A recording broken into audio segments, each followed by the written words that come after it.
नमस्कार दोस्तों, फिर से स्वागत है आप सभी लोगों का एक और नए वीडियो में। आज हम बात करेंगे विकास लाइफ केयर स्टॉक के बारे में। ये कंपनी क्या करती है, कैसा परफॉर्मेंस कर रही है, फंडामेंटल्स कंपनी के कैसे हैं, ये शेयर अभी लेना चाहिए या नहीं लेना चाहिए, अभी ये कंपनी ने कितना इनकम किया है एक साल में, वो भी यहाँ पर हम देखेंगे। कंपनी क्या काम करती है वो भी हम देखेंगे।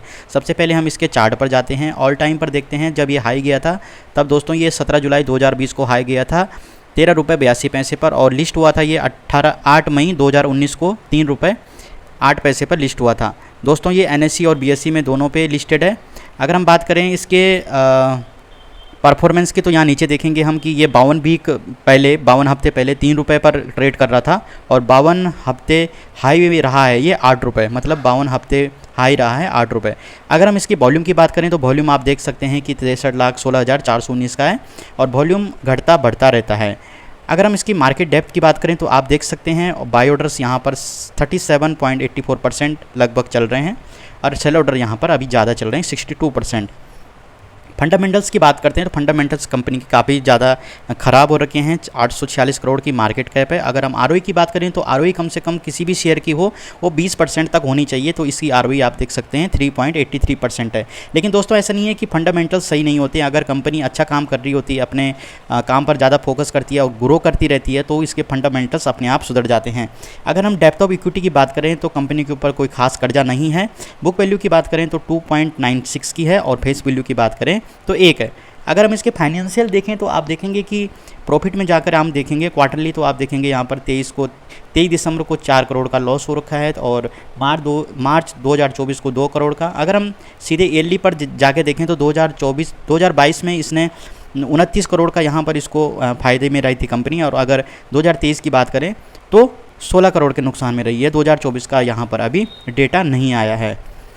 अब बात करते हैं कि ये शेयर होल्डिंग पैटर्न भी देख लेते हैं। शेयर होल्डिंग पैटर्न आप यहाँ पर देखेंगे तो रिटेल में सबसे ज़्यादा शेयर होल्ड कर रखे हैं 85.51% लोगों ने, और प्रोमोटर्स होल्डिंग की बात करें तो 14.21% यहाँ पर प्रोमोटर्स होल्डिंग है। जिस हिसाब से ये एक पेनी स्टॉक है उस हिसाब से यहाँ पर प्रोमोटर्स होल्डिंग काफ़ी ज़्यादा बेस्ट है, सही है। अगर हम बात करें कि ये कंपनी करती क्या है, तो यहाँ पर मैंने लिखा हुआ है कि यह कंपनी प्लास्टिक कचरे के पुनर्चक्रण और अपसाइकलिंग के लिए प्रौद्योगिकी विकसित करती है। दोस्तों इसको आप पॉज करके भी पढ़ सकते हैं। और सबसे मेन टॉपिक पर आते हैं कि कंपनी को पहले विकास मल्टीकॉर्प लिमिटेड के नाम से जाना जाता था, और अप्रैल 2021 में इसका नाम बदलकर विकास लाइफ केयर लिमिटेड कर दिया गया है। ये जो प्लास्टिक का रिसाइकिल का काम करती है, लोहा हो गया, इस्पात हो गया, इन चीज़ों को ये मैन्युफैक्चरिंग करती है, और सबसे बड़ी बात यह है कि ये रियल एस्टेट में भी काम करती है कुछ चीज़ों पर। अब बात करते हैं कि इस कंपनी ने कितना मुनाफा अभी तक करा है, वो भी देख लेते हैं स्क्रीनर पर जाके। तो स्क्रीनर पर हम यहाँ पर सर्च मारेंगे विकास लाइफ केयर LTD, ठीक है। अब यहाँ पर इसका सारा चिट्ठा आ गया है। अगर हम इसके प्रोस और कॉन्स की बात करें तो प्रोस यही है कि कंपनी ऑलमोस्ट डेप्थ फ्री है, कंपनी के ऊपर कोई भी इतना कर्जा नहीं है। और कॉन्स की बात करें तो प्रोमोटर्स होल्डिंग इज़ लो, मतलब 14% से नीचे है, इसलिए प्रोमोटर्स होल्डिंग यहाँ पर बता रहे हैं कि कम है। ये इसके कॉन्स हैं। Company has low return on equity of 3.06 over last 3 years. तो कंपनी ने जो रिटर्न दिए हैं वो काफ़ी कम दिए हैं लास्ट 3 साल में। Earning included and other income RS 10.4 crore, मतलब जो इसके मतलब पैसे कमाने का जो तरीका था वो अदर साइड से था, इसलिए यहाँ पर इनकम इतनी ज़्यादा मतलब 10.4 करोड़ है, ठीक है जी।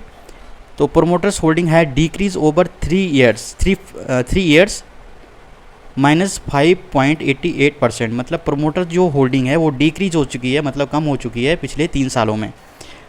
Working capital days have increased from 97.5 days to 154 days.